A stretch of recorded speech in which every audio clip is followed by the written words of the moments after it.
محبت کا بھوکا، از اقبال فرحت اعجازی پیش کردہ رومانہ شاہد۔ اس یادگار کرسمس کی کہانی جو پھر کبھی نہ آئی۔ خوش خرم مائک کے گھر کی جانب رواں دواں تھے۔ آفس کی پارٹی خلاف معمول کچھ زیادہ ہی اچھی ہو گئی تھی اور وہ مطمئن تھا کہ ایک بڑی پریشانی سے بحسن خوبی نجات مل گئی۔ اس بات کا امکان البتہ تھا کہ دعوت کے انتظام کے باعث بیوی بچوں کے لیے تحائف خریدتے وقت تھوڑی سی بھول چوک ہو گئی ہو۔ شام اتنی مصروف اور پر لطف گزری تھی کہ اسے اپنی لسٹ سے تحفوں کو چیک کرنے کی مہلت نہیں مل سکی تھی۔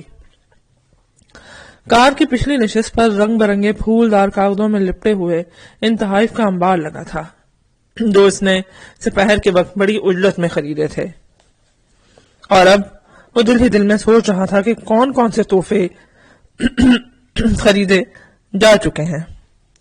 ہیلن کا کوٹ، نیکلس، رسٹ واچ، سبھی چیزیں تو ہو گئیں۔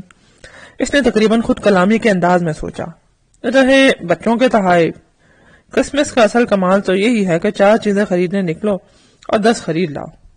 لانگ لین برج پر ٹول ٹیکس دینے کے لیے اس نے کار روکی اور ادائیگی کی، کار کے ریڈیو کو آن کیا اور آگے روانہ ہو گیا۔ ریڈیو پر لوگوں سے درخواست کی جا رہی تھی کہ شاہراہوں پر تیز رفتاری اور اوور ٹیکنگ سے پرہیز کریں۔ پچھلے سال کے حادثات یاد دلائے جا رہے تھے جو کرسمس کی رات میں تیز رفتاری اور غیر ضروری اوور ٹیکنگ کے باعث پیش آئے تھے۔ ذرا سی جلدی نے ہنستے گاتے خوشیاں مناتے گھروں کو پلک جھپکتے میں ماتم قدوں میں تبدیل کر دیا تھا۔ مائک شاہراہ سے ہوتا ادھر ہی آیا تھا۔ مسلسل اعلانات کے باوجود وہاں کی ٹریفک کی تیز رفتاری میں کوئی کمی نہیں آئی تھی۔ سبھی ایک دوسرے سے آگے نکلنے کی کوشش کر رہے تھے۔ اسے ان کی حماقت ہی کہا جا سکتا تھا۔ تیز رفتاری سے بھلا کتنا وقت بچ سکتا تھا؟ گھر پہنچنے میں 2-4 منٹ کی دیر ہو جاتی تو کون سی قیامت ٹوٹ پڑتی۔ عقل کا تقاضا ہے کہ سکون سے کار چلا کر گھروں کو پہنچا جائے، نہ کہ ایمبولینس میں ڈال کر پہنچایا جائے۔ وہ خوش تھا کہ شاہراہ کی بے ہنگم ٹریفک سے چھٹکارا پا کر گھر کی طرف جانے والی اس سڑک پر بخیر و عافیت آ گیا جس پر نسبتاً کم ٹریفک تھی، اور حیرت کر رہا تھا کہ کرسمس کی رات میں بھی پل بھر ٹریفک کا رش نہیں تھا۔ تقریباً 200 گز آگے تک سڑک بالکل خالی اور سنسان پڑی تھی۔ اس پر صرف اسی کی کار دوڑ رہی تھی یا پیچھے آنے والی کاریں تھیں۔ پل کی سڑک اتنی چوڑی نہیں تھی کہ اس پر اوور ٹیکنگ کرنے کی ہمت کی جاتی۔ اچانک اس کی نظریں ایک آدمی پر پڑیں۔ وہ سڑک کے بیچ میں اس طرح چل رہا تھا جیسے کسی تفریحی مقام کی طرف چہل قدمی کر رہا ہو۔ مائک نے کئی مرتبہ ہارن بجایا لیکن سڑک کے درمیان میں چلنے والا یا تو نشے میں تھا یا بہرا تھا۔ اس کے کان پر جوں تک نہیں رینگی۔ مائک نے بریک لگائے لیکن بریک لگاتے لگاتے بھی کار کا اگلا حصہ ٹہلنے والے کے جسم سے تھوڑا سا ٹکرا ہی گیا۔ اس کے قدم لڑکھڑائے لیکن وہ گرا نہیں۔ اس نے کار کا سہارا لے لیا۔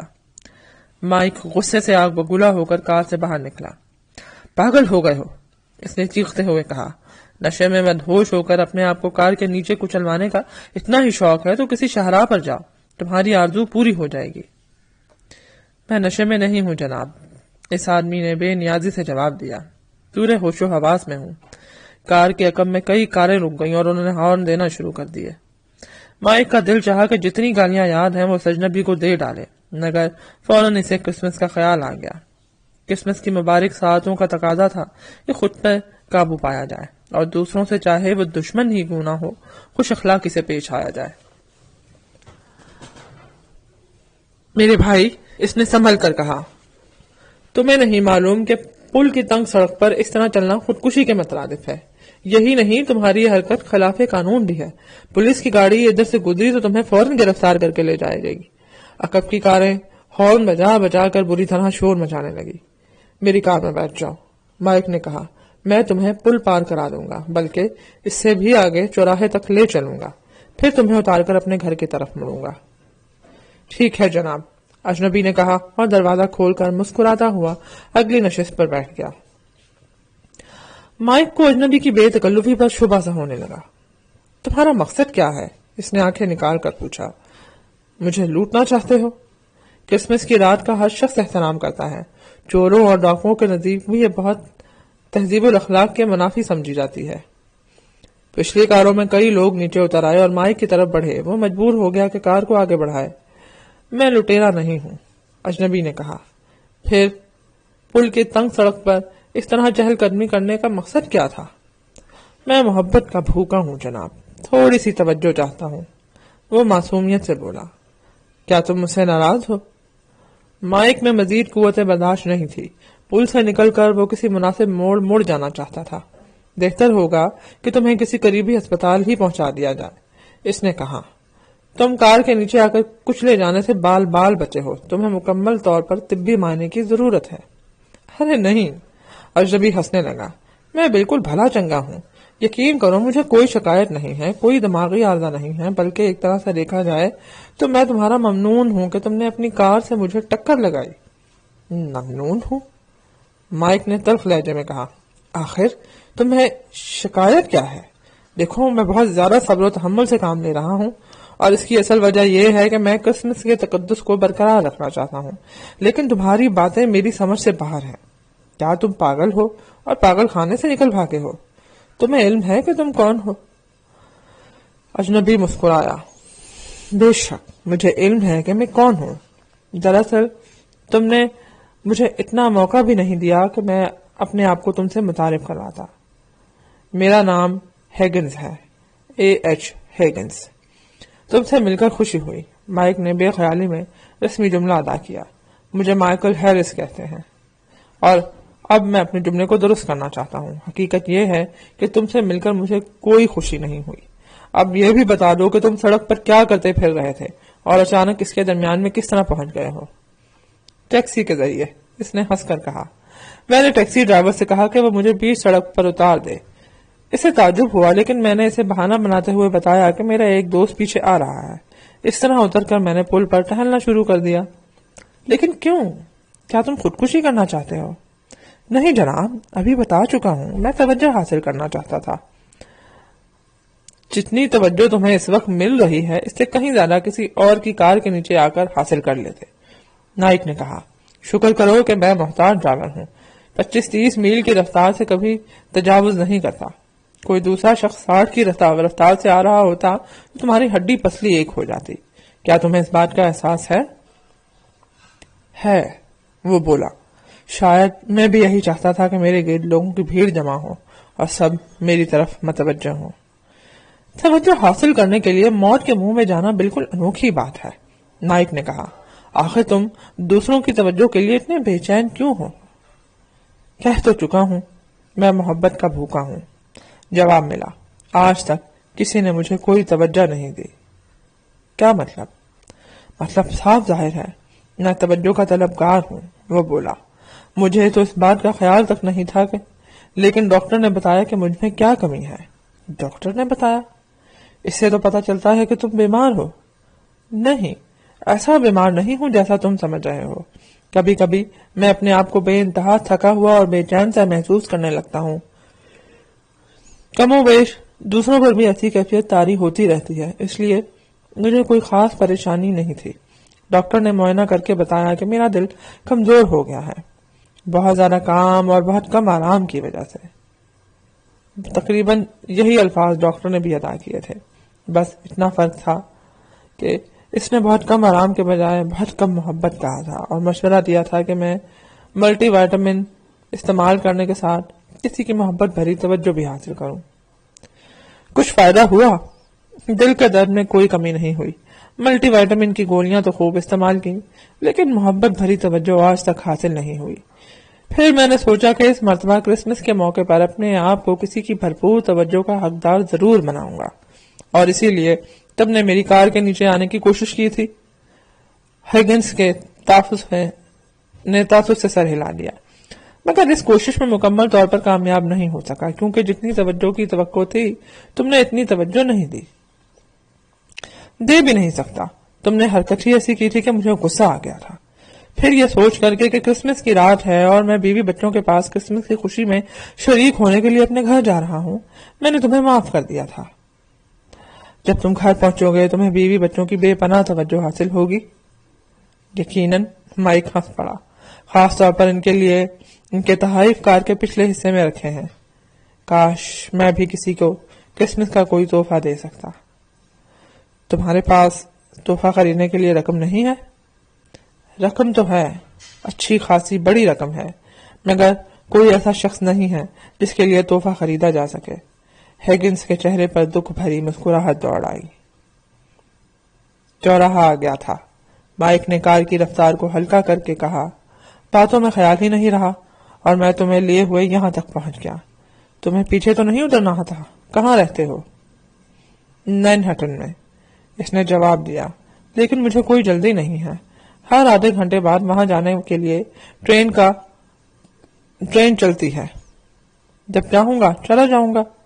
میرے ساتھ گھومتے ہوئے مزہ آ رہا ہے؟ بہت زیادہ، وہ بولا۔ میرا خیال ہے اتنے مختصر عرصے میں آج تک کسی نے مجھ سے اتنی بہت سی باتیں نہیں کی۔ دوسرے الفاظ میں کہہ لو کہ کسی نے مجھ پر اتنی توجہ نہیں دی۔ تم نے پے در پے مجھ سے 6 سوالات دریافت کیے ہیں۔ اس سے پتہ چلتا ہے کہ تم مجھ میں اچھی خاصی دلچسپی لے رہے ہو۔ تم پہلے شخص ہو جس نے مجھ میں دلچسپی لے کر 6 سوالات دریافت کیے ہیں۔ مائک ہنسنے لگا۔ میں نے یہ بات تو سوچی بھی نہیں تھی۔ توجہ سوچ سمجھ کر نہیں کی جاتی، اس نے کہا۔ اصل توجہ تو وہی ہے جو سوچے سمجھے بغیر کسی کی طرف مبذول ہو جائے۔ تم کیسے کہہ سکتے ہو کہ آج تک کسی نے تمہارے اوپر توجہ نہیں دی؟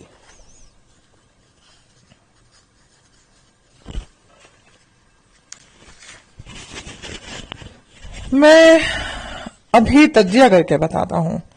سب سے پہلی شخصیت تمہاری بیوی کی ہے جو میں شادی شدہ نہیں ہوں۔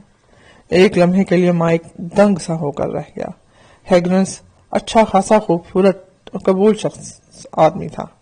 عمر 50 سال کے لگ بھگ تھی۔ کانوں کی لوہوں کے بالوں پر سفیدی آنے لگی تھی۔ لباس بھی اچھا اور صاف ستھرا تھا۔ تعجب تھا کہ وہ ابھی تک غیر شادی شدہ تھا۔ تم نے شادی کیوں نہیں کی؟ مائک نے پوچھا۔ مجھے یہ سوال کرنا تو نہیں چاہیے، لیکن تم بار بار توجہ پر زور دے رہے ہو، اس لیے مجبور ہو کر دریافت کر رہا ہوں۔ کتنی خوشی کی بات ہے کہ کسی نے میری ذات میں دلچسپی لی۔ ہیگنس نے اس طرح کہا جیسے اس پر بہت بڑا احسان کیا گیا ہو۔ اس بات کی وضاحت تو مشکل ہے کہ میں نے شادی کیوں نہیں کی۔ اس میں کوئی شک نہیں کہ میں نے کئی مرتبہ اس مسئلے پر غور کیا ہے۔ جب نوجوان تھا تو مصروف رہا۔ میرا ایک غریب خاندان سے تعلق تھا، اس لیے پڑھتا بھی تھا اور خالی اوقات میں کام بھی کرتا تھا۔ والد کا بچپن ہی میں انتقال ہو گیا تھا۔ مجھے شروع ہی سے کام کرنا پڑا۔ تعلیم سے فارغ ہو کر ملازمت کی تو میں نے سوچا کہ وہ وقت شادی کے لیے مناسب نہیں ہے۔ مجھے اور محنت کرنی چاہیے اور ترقی کرنی چاہیے۔ کہاں ملازم ہو؟ بینک مینیجر ہوں۔ Bank manager? مائک کی آنکھیں حیرت سے پھیل گئیں۔ پھر بھی تمہیں کسی کی توجہ حاصل نہیں ہوئی؟ نہیں، ہیگنس نے انکار میں سر ہلا دیا۔ مجھے دوسروں پر توجہ دینا پڑتی ہے، مجھ پر کوئی توجہ نہیں دیتا۔ بینک میں آنے والوں کو اپنی رقم یا چیک یا کسی قسم کی دوسری خرافات سے دلچسپی زیادہ ہوتی ہے۔ کبھی کبھی گھومنے پھرنے باہر چلے جایا کرو، تمہارے پاس تو اچھی خاصی رقم ہوگی۔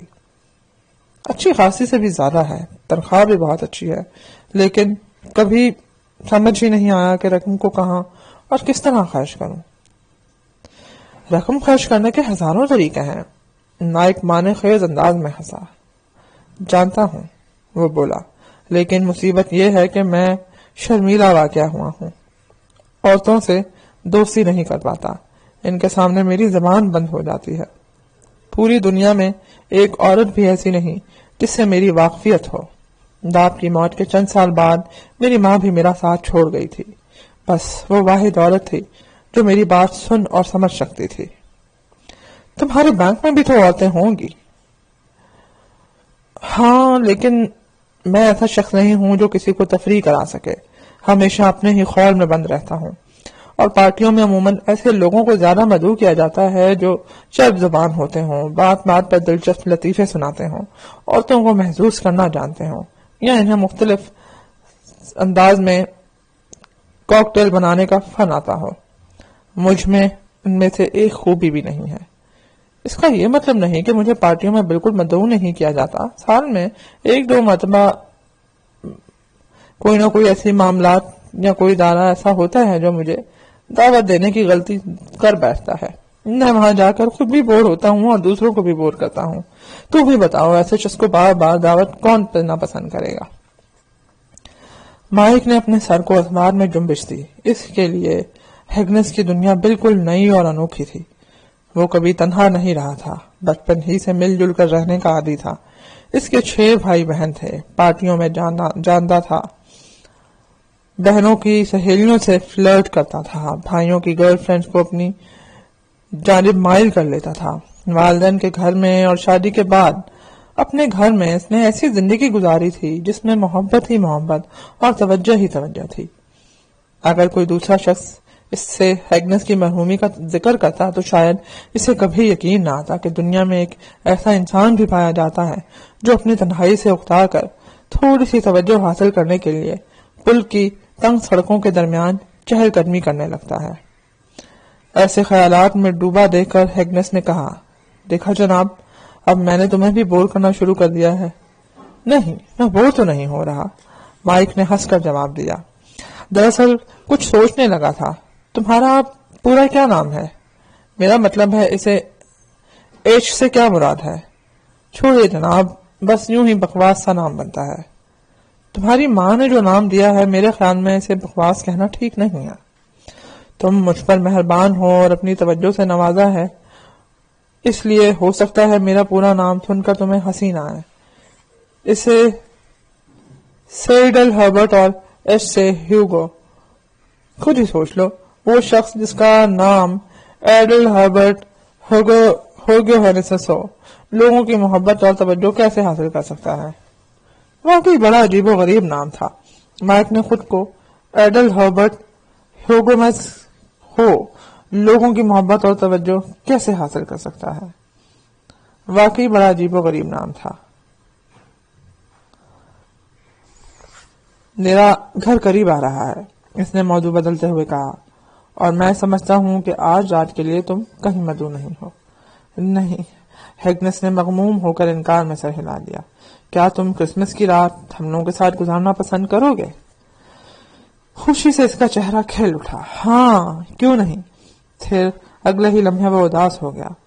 میں تمہارے گھر والوں کی بوریت کا سبب بن جاؤں گا. میرے گھر والے آسانی سے بور ہونے والے لوگوں میں سے نہیں ہیں، مائک نے کہا. پھر پوچھا، تم نے کبھی کرسمس کا پیڑ سجایا ہے؟ سجایا تو نہیں ہے، لیکن ریسٹوران میں کھانا کھاتے وقت وہاں کے ملازمین کو سجاتے ہوئے دیکھا ہے. ایک بار دل چاہا کہ ریسٹوران کے مالک سے اجازت لے کر میں بھی درخت سجانے میں شریک ہو جاؤں. پھر مناسب نہ سمجھ کر اپنے ارادے سے باز آ گیا. ریسٹورانٹ کا درخت سجانے میں وہ مزہ نہیں آتا جو گھر کا درخت سجانے میں مزہ آتا ہے. یقیناً آتا ہوگا. بس طے ہو گیا. مائک نے فیصلہ کن انداز میں کہا، تم میرے گھر چلو گے اور ہم دونوں مل کر کرسمس کا درخت سجائیں گے. تمہاری مسز کیا کہیں گی؟ وہی جو ایسے موقعوں پر سب کی بیویاں کہتی ہیں، مائک نے کہا. پھر وضاحت کرتے ہوئے بتایا، ہیلن تمہیں خوش آمدید کہے گی.